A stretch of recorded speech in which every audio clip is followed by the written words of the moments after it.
ମୁଣ୍ଡ ଉପରେ ଏବେ ସାଧାରଣ ନିର୍ବାଚନ, ଗାଁ ମୁହାଁ ଏବେ ନେତା, ପଲ୍ଲୀଠୁ ଦିଲ୍ଲୀ ସବୁଠି ରାଜନୈତିକ ଆଲୋଚନା। ତେବେ ଆଜି ଆମେ ରାୟଗଡ଼ା ଜିଲ୍ଲାର ଗୁଣପୁରର ଏକ ଚା ଖଟିରେ ଅଛୁ। ଏଠି ସବୁ ବର୍ଗର ଲୋକ ଆସି ଚା ଖଟିରେ ଯୋଗଦାନ କରନ୍ତି ଏବଂ ଏଠାରେ ମଧ୍ୟ ରାଜନୈତିକ ଆଲୋଚନା ବେଶ ସରଗରମ ରହିଥାଏ। ଆସନ୍ତୁ ପଚାରି ବୁଝିବା ଆଗାମୀ ସାଧାରଣ ନିର୍ବାଚନ ପାଇଁ କ'ଣ ରହିଛି ସେମାନଙ୍କର ପ୍ରତିକ୍ରିୟା। ଆଚ୍ଛା, କଥା ହେଲା ଓଡ଼ିଶା ରାଜନୈତିକ ବାତାବରଣରେ ଗୁଣପୁର ନିର୍ବାଚନ ମଣ୍ଡଳୀ ଏକ ସ୍ପେଶାଲ ବାତାବରଣ। ଏଠି ମ୍ୟୁନିସିପାଲିଟି ନିର୍ବାଚନ, ତା ପୂର୍ବରୁ ବ୍ଲକ ନିର୍ବାଚନ, ପଞ୍ଚାୟତ ନିର୍ବାଚନ ଏସବୁରେ ସରକାର ବିରୋଧୀ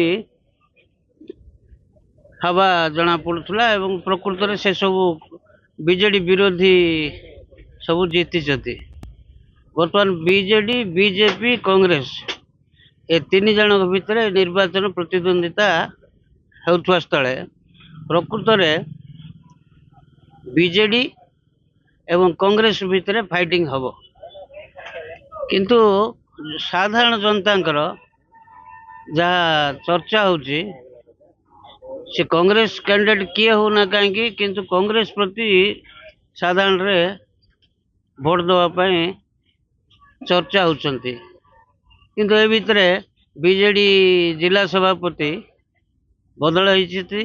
ବଦଳିଲା ପରେ କ'ଣ କେତେବେଳେ କ'ଣ ହେବ, ବିଜେଡି ତ ବିଭିନ୍ନ ପ୍ରକାର ଯୋଜନା, ଏ ଯୋଜନା ଗୁଡ଼ାକ ଲୋକଙ୍କ ପାଖରେ ପହଞ୍ଚିବାର ବୋଧେ ଅସୁବିଧା ହେଇଛି। କିନ୍ତୁ ବିଜେଡି ବିଜେପି ଭିତରେ 1000-1500 ଏପଟ ସେପଟରେ ଜିତାହାରା ଜଣାପଡ଼ିବ। ଦେଖନ୍ତୁ, ଶୁଭ ସନ୍ଧ୍ୟା। ଭଲ କଥାଟେ ପଚାରିଲେ। ସମସ୍ୟା ତ ଅନେକ ଅଛି। ସମସ୍ୟା ଭିତରେ ବିଶେଷ କରି ମେଡ଼ିକାଲ ସମସ୍ୟା। ମେଡ଼ିକାଲ ସମସ୍ୟା ହେଉଛି ସବୁଠୁ ବଡ଼ ସମସ୍ୟା, ଯାହାକି ଲୋକଙ୍କୁ ବହୁତ ବାଧୁଛି ମଧ୍ୟ। ଗୁଣପୁର ଗୋଟେ ଉପଖଣ୍ଡ ସ୍ତରୀୟ ଚିକିତ୍ସାଳୟ, ତଥାପି ଯେତିକି ଡକ୍ଟର ସିଟ୍ ରହିବା କଥା ରହୁନାହାନ୍ତି। ଏନି ପ୍ରୋବ୍ଲେମ୍ ହେଲେ ସେମାନେ ରେଫର କରୁଛନ୍ତି ପାଳାଖଣ୍ଡି, ବ୍ରହ୍ମପୁର, ୱାଇଜାଗ, କଟକ, ଭୁବନେଶ୍ୱର, ଯାହା ବି ହଉ। ଆଉ ନିହାତି ସେଇଟା ସଲ୍ଭ ହେବା ଦରକାର। ନିର୍ବାଚନ ମୁଦ୍ଦା ଅଲଗା, ନିର୍ବାଚନ ନିଶ୍ଚୟ ରହିବ, ପ୍ରଭାବ ରହିବ। ନିର୍ବାଚନ ମୁଦ୍ଦା ଅଲଗା, ସମସ୍ୟା ଅଲଗା। ଆଉ ଯେତିକି ସମସ୍ୟା ଆମର ଥିଲା ସେସବୁ ଆସ୍ତେ ଆସ୍ତେ ସଲ୍ଭ ହେଇକି ଯାଉଛି। ସମସ୍ୟା ତ ଅଛି, ବିଶେଷ କରି ଟ୍ରାଫିକ୍ ସମସ୍ୟା ମଧ୍ୟ ଗୁଣପୁରରେ ଗୋଟେ ବଡ଼ ସମସ୍ୟା ହେଇଛି, ଟ୍ରାଫିକ୍ ସମସ୍ୟା। ଆଉ ଗୋଟେ ସମସ୍ୟା ହେଲା, ଏ ଯେଉଁ ବସ୍ ଗୁଡ଼ା ଯିବା ଏତେ ହେଉଛି, ତାପରେ କିଛି ପୋଲିସର କିଛି କଣ୍ଟ୍ରୋଲ ରହିବା ଦରକାର ଥିଲା।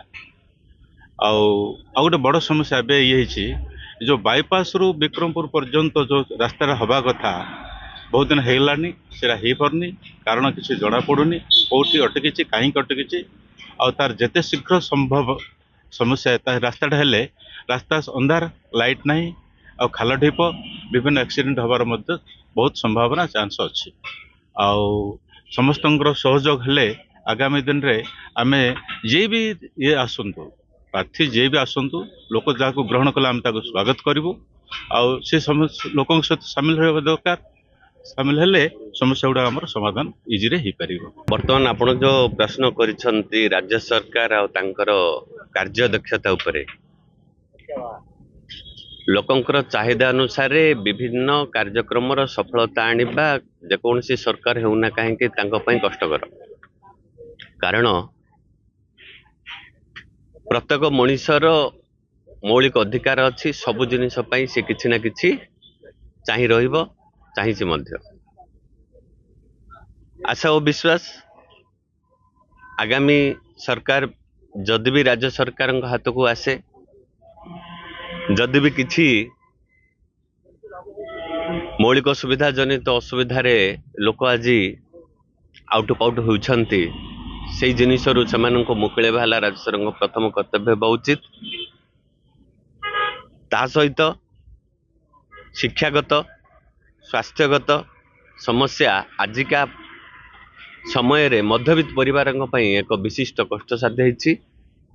କାରଣ ସରକାରଙ୍କ ଯେକୌଣସି ଯୋଜନା ଆସୁଛି, ହୁଏତ ତାହା ବିପିଏଲ୍ କ୍ୟାଟେଗୋରୀରେ ହେଉଛି एपीएल कैटेगरी रोचे किंतु मध्यवित्त परिवार को आड़ आखिरे मध्य देखा जाऊ नाही। तेणु आशा और विश्वास जी भी होना कहीं आसु कांग्रेस कि बीजेपी कि बीजेडी मोर एतिक अनुरोध रहिबो लोकंग तरफ मध्यवित्त परिवार किसी यथेष्ट सुविधा प्रति दृष्टिगोचर करेंगे। गुणपुर एक स्वतंत्र स्थान कहले चले राज्य रे एटी विकास को धरिकी लोक निर्णय नहीं था भोट क्या देवे। तो गत किछि वर्ष है बारंबार विधायक परिवर्तन होता बेले चलित वर्ष गोटे विधायक द्वितीय थर प्रार्थी सुजोग मिली। गुणपुर पौर और ब्लॉक रे स्वाधीन हाथ में रही। तो तबे आमे आशा करूँ जे लोकंकर भोट जहाँ विकासमूलक होगी देवे आम मत व्यक्त कर।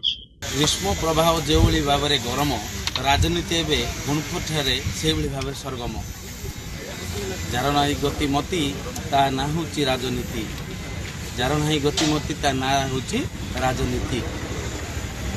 निश्चित भाव में गुणपुरवासी से प्रार्थी को भोट देवे से सरकार को चाहते जो सरकार की गुणपुर किसी विकास चाहूँ विकास को नहीं निश्चित भोट पाइब उचित प्रार्थी। निश्चित भाव में एठारे त्रिमुखी लड़ाई हम देखा बाकी रहा गुणपुर जनता जनार्दन कहा सुनार कलश ढालिबे।